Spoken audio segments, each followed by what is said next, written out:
물품이 수송되거나 옮겨질 때 꼭 필요한 것이 바로 포장인데요. 이제는 제품의 물리적 성질과 강도를 고려해서 포장 재료를 만들고 첨단 기술을 도입해 물류 정보를 효율적으로 처리할 수 있게 된다고 합니다. 또한 지금 가장 많이 사용하고 있는 골판지 상자를 대신할 새로운 재활용 플라스틱 상자가 등장하고 물류 과정에서 발생할 충격을 방지해주는 포장 기술이 더욱 진보하게 될 것이라고 합니다. 과학, 미래를 열다. 오늘은 물류 포장 속 과학을 알아볼까요?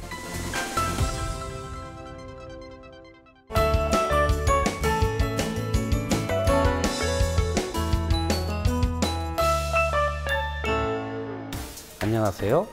과학 미래를 열다 김재능입니다. 오늘은 물류 과정에서 포장에 어떤 과학이 숨어 있는지 살펴볼 텐데요. 도로에서 물품이 수송되거나 옮겨질 때 큰 역할을 하는 것이 바로 포장 상자입니다.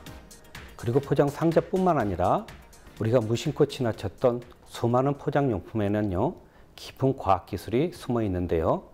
생산 과정부터 최종 소비자에게 도달하기까지 모든 과정에서 포장은 효율적이고 경제적이어야 합니다.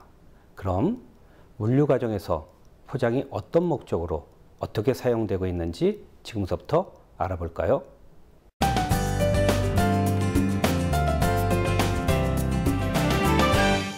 생활 속 여러 물류 과정을 직접 본 적이 많으실 텐데요. 이러한 물류 과정은 단순히 이루어지는 것이 아니라 시간과 경비를 절약하기 위한 시스템으로 운영됩니다.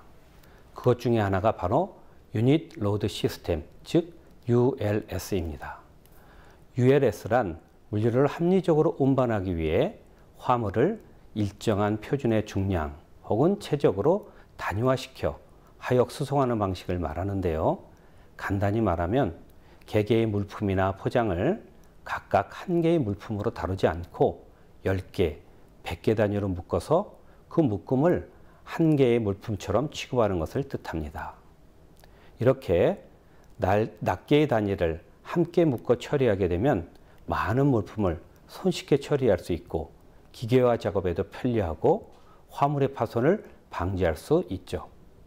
또한 적재를 신속화하고 차량의 회전율을 높일 수 있습니다. 즉, ULS는 물류 전 과정에서 제품의 파손을 방지하고 시간과 경비를 절약할 수 있게 되는데요. 이때 중요한 것이 바로 포장의 치수를 정확히 표준화시키는 것입니다. 예를 들어 포장의 치수가 ULS에서 사용되는 팔레트나 수송 차량 컨테이너에 적절하지 않아 빈 공간이 생기면 적재 효율이 떨어지게 되는데요. 차량 몇 대만 사용해도 충분히 운반할 수 있는 것을 더 많은 차량을 사용하게 되므로 물류비가 상승하게 되는 것이죠. 따라서 물류 과정에서 사용되는 컨테이너, 수송 차량, 팔레트, 골파지 상자의 크기를 고려한 제품을 생산해 적재 효율이 100%에 가깝게 되도록 제품의 치수를 조절해야 하는 것입니다. 실제 대형 TV를 생산하는 대부분의 대기업은 포장 치수의 표준화를 통해 제품 자체의 설계를 변경시켜 연간 약 수백억의 물류비를 절감하기도 했습니다. 제품을 설계하기 전에 포장부터 고려해야 한다는 사실이 놀라우시죠? 이렇듯 포장의 치수가 전체 물류 과정에서 미치는 영향은 막대한데요. 이번에는 포장에 사용되는 재료 및 강도의 표준화를 살펴볼까요? 포장 재료로는 종이, 플라스틱, 유리, 금속 등 제품의 성격과 가격 및 소비자에 따라 다양하게 사용되는데요. 이때 각 포장 재료는 물류 과정에서 발생할 수 있는 다양한 위험 요소에 걸맞은 물리적 성질과 강도를 가져야 하죠. 따라서 모든 포장 재료가 이 물리적 성질과 강도에 근거하여 포장 재료의 성질 및 강도를 표준화해야 하는데요. 예를 들면 농산물의 경우 수확 후에도 계속해서 호흡을 하기 때문에 완전히 밀폐하면 그 안에 썩어 보관 수명이 짧아집니다.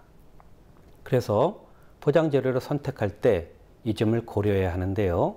즉 보관 수명을 늘리기 위해 산소나 수분 투과도가 높은 재질을 사용합니다.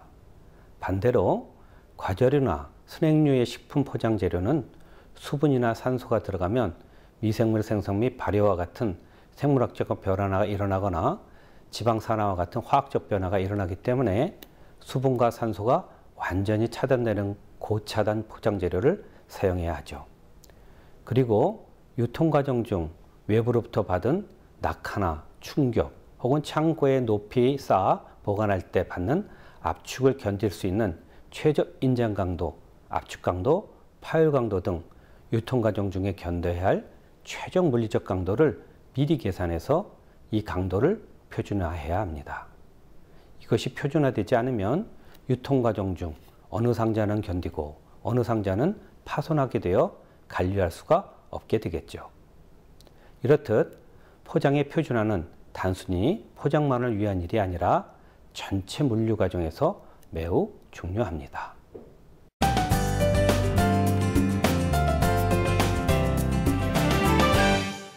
물류가 안전하게 소비자에게 이동하는 것만큼 중요한 것이 바로 물류 정보가 효율적으로 어떻게 처리되느냐 하는 것인데요.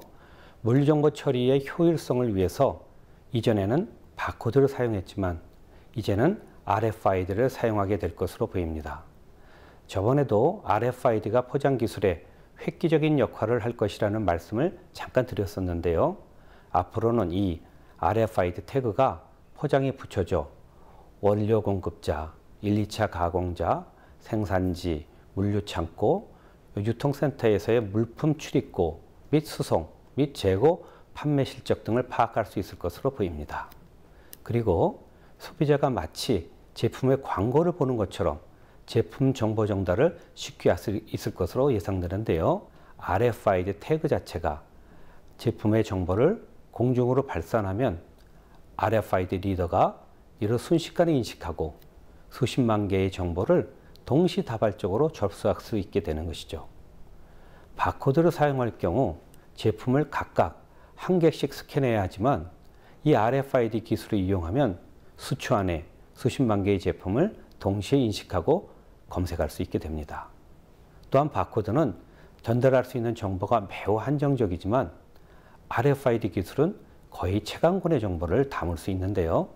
따라서 우리가 가지고 있는 휴대폰에 이 RFID 리더기를 장착하면 제품의 포장에 붙어 있는 RFID 태그가 전해주는 제품의 원료 공급처, 구성 성분, 도소 매점, 생산 일시, 사용 방법, 제품이 건강에 미치는 영향 등 다량의 정보를 한순간에 휴대폰으로 읽어낼 수 있게 됩니다.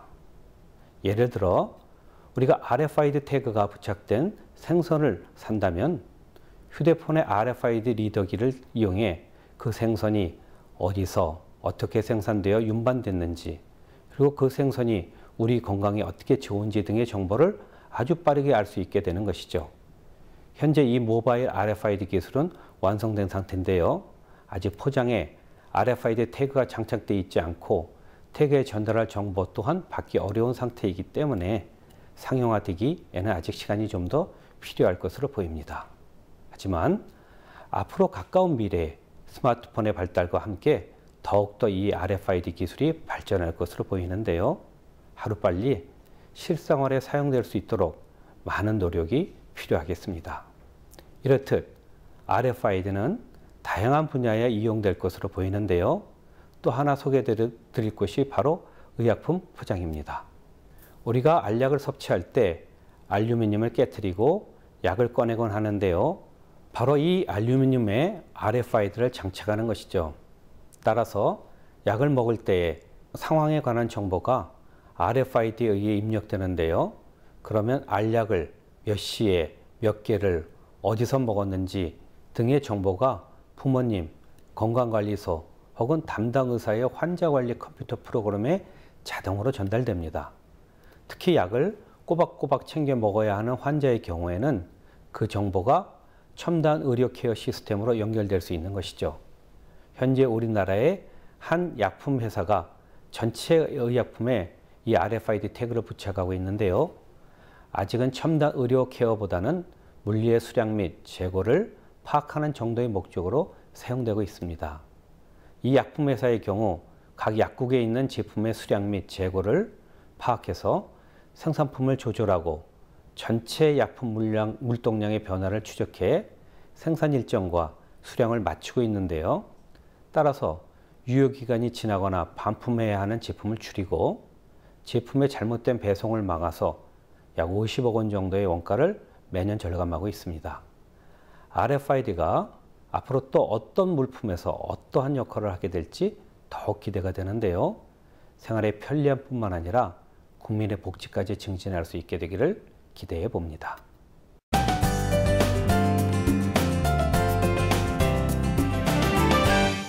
이번에는 물류비를 절감하는 새로운 포장 상자를 알아볼 텐데요. 현재 물류 과정에서 사용하는 거포장 상자는 거의 대부분 골판지 상자입니다. 우리나라는 골판지 상자의 원료인 펄프가 생산되지 않아 전량 수입해야 하는데요.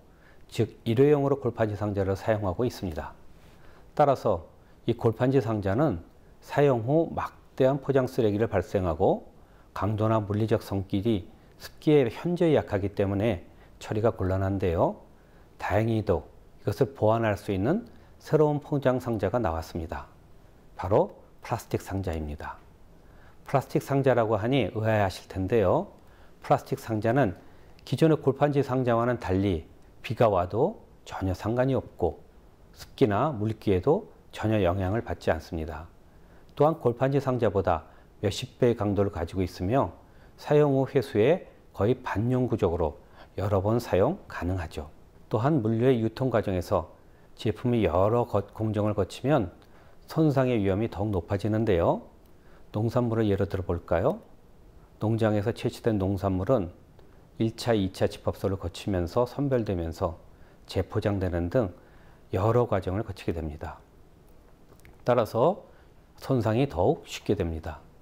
하지만 재사용이 가능한 플라스틱 상자는 한번 농가에서 선별 포장되면 재포장되거나 다시 농산물을 꺼낼 필요가 없습니다.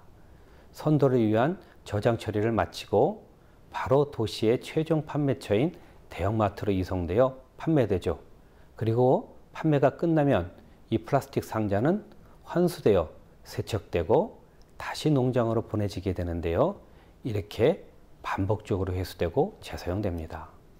그럼 왜 그동안은 이 플라스틱 상자를 사용하지 않고 골판지를 사용했을까요?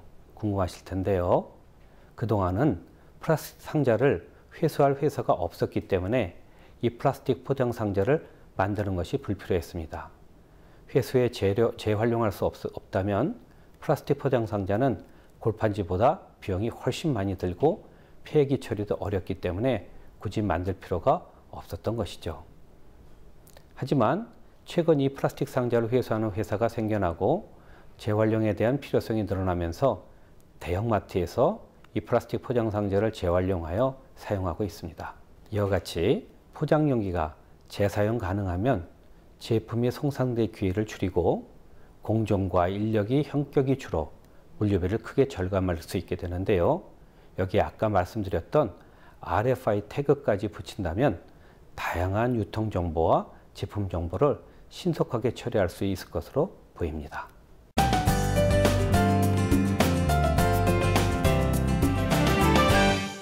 제품이 올바로 최종 소비자에게 전달되려면 물류 과정 중에 발생할 수 있는 충격을 최소화하는 것이 중요한데요. 특히 충격에 예민한 제품들은 이 충격을 완화할 수 있는 완충제 역할을 할 포장이 매우 중요합니다. 하지만 어떻게 충격을 미리 예측해 적절하게 포장할 수 있을까요? 노트북 컴퓨터를 살펴볼까요? 노트북 컴퓨터처럼 물류 과정에서 특히 충격에 민감해야 하는 제품은 포장이 충격을 완화하는 역할을 해야 합니다. 그럼 어떻게 미리 포장 재료를 만들까요? 제품이 물류 과정을 거치기 전에 먼저 얼마나 이 제품이 전체 물류 과정에서 충격을 받는지를 측정해야 그에 맞는 포장 재료를 만들 수 있을 텐데요. 따라서 포장재를 만들기 전에 컴퓨터의 가장 민감한 부분인 CPU에 진동 충격 센서를 붙여 모든 물류 과정에서 제품이 받는 진동과 충격을 측정합니다. 이 진동과 축정이 측정된 결과는 대부분 컴퓨터에서 복잡한 피크를 확인할 수 있는데요. 이것을 다시 계산하여 수치화해야 정확히 충격량을 알 수 있겠죠. 따라서 FFTM, 즉 복잡한 피크를 수학적 함수로 바꾸는 작업을 하게 됩니다. 유통 중 받은 총 충격량이 정확히 숫자로 몇인지 수치화시킬 수 있게 되는 것이죠. 그러면 이제 총 충격량을 알았으니 이를 포장에 적용해야 할 텐데요. 이전에 또 하나의 필요한 것이 바로 낙하 실험입니다. 간혹 뉴스에서 휴대폰 등 전자제품이 출시되기 전에 제품을 미리 떨어뜨려서 제품을 시험하는 것을 보신 적이 있으실 텐데요. 아까 구한 총 충격량이 어느 정도 높이에서 떨어졌을 때의 충격량과 비슷한지를 알 수 있다면 미리 실험해 볼 수 있겠죠. 그래서 총 충격량을 낙하 높이로 환산하는 또 하나의 수학적 작업을 하게 됩니다. 도출된 낙하 높이에서 노트북을 떨어뜨렸을 때 받은 충격이 바로 물류 과정 중 노트북이 받게 되는 총 충격량이 되는 것이고요. 이렇게 노트북이 파손되는 이 높이와 노트북이 파손되지 않고 버티는 높이의 차이가 바로 포장재가 감당해야 될 충격의 높이가 되겠죠. 따라서 이 높이의 차이를 도출해 충격을 최적으로 완화할 수 있는 완충제의 종류 및 두께, 면적을 컴퓨터 시뮬레이션을 통해서 산정하고 이에 따라서 완충제가 완성됩니다. 우리가 컴퓨터나 TV 등 손상되기 쉬운 제품을 구입하면 스티로폼 등으로 포장되어 있죠. 큰 의미 없이 보았던 이 스티로폼들의 모양이나 크기, 두께가 바로 이렇게 고단위의 수학과 컴퓨터 시뮬레이션을 통해서 나온 숨어있는 물류 포장 기술인 것입니다. 또한 충격과 관련해 물류 과정 중 제품이 기준 이상의 충격을 받았는지를 알 수 있게 해주는 충격 인디케이터라는 것도 있는데요. 특히 고가의 전자제품 경우 물류 과정에서 어떤 충격을 얼마나 받았는지 소비자는 알 수 없기 때문에 가끔 물건을 구입하시면서 불안해하셨던 경험도 있으실 겁니다. 그런 분들에게 반가운 포장 기술이 있습니다. 바로 물류 과정 중에 발생한 충격을 나타내주는 포장 기술인데요. 물류 과정에서 기준 이상의 충격을 받으면 포장의 색이 변해 제품의 손상을 입었음을 알려주는 기술입니다. 이것을 충격 인디케이터라고 부르는데요. 현재 반도체를 만드는 장비와 고가의 의료 장비에 사용되고 있습니다. 이 충격 인디케이터는 라벨 형태로 되어 있는데요. 이 라벨 위에 작은 캡슐이 붙어 있습니다. 이 캡슐 아래는 두 개의 화학 물질이 분리되어 있죠. 이 상태에서 어느 정도의 충격이 가해지면 이 두 개의 화학 물질을 구분해 놓은 막이 깨지게 되는데요. 이 막이 깨지면서 캡슐의 색이 빨갛게 변하게 됩니다. 그리고 우리는 이를 통해 제품이 기준 이상의 충격을 받은 것을 알 수 있게 되는 것이죠. 이렇게 이번에는 충격에 대한 포장 기술을 알아봤는데요. 제품 자체의 질도 중요하지만 그것이 올바르게 운송되는 것 또한 매우 중요하죠. 물류 과정에서의 충격을 막아줄 수 있는 이러한 기술들이 이 제품을 전해주고 전달받는 모든 사람에게 신뢰를 심어주었으면 좋겠습니다.